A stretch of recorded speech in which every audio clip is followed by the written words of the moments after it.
রোজার্ক ইংব্লড পরীক্ষা মানসিক অবস্থা বিচারের অদ্ভুত এক পরীক্ষা। ধরুন হঠাৎ আপনি অজান্তেই একটি কালিভরা কোনো কৌটো বা কালিভরা দোয়াতকে একটি সাদা কাগজের ওপরে ফেলে দিলেন। সেখান থেকে নিজের অজান্তেই একটি কালি ছড়িয়ে ছিটিয়ে আকৃতি তৈরি করলো। আপনার মানসিক অবস্থা অনুযায়ী আপনার মন আপনাকে ভাবাবে যে এটি কিসের ছবি। এই যে পরীক্ষার কথা বললাম, এই পরীক্ষাটাই হলো রোজার্ক ইনব্লড পরীক্ষা।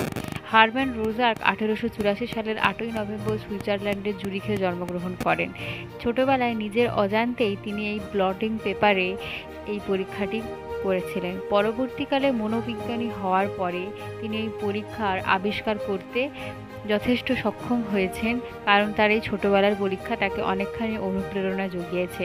1911 সালে যখন সিজোফ্রেনিয়া নামক একটি নতুন রোগের আবিষ্কার হয়, তখন তিনি মনে করেন যে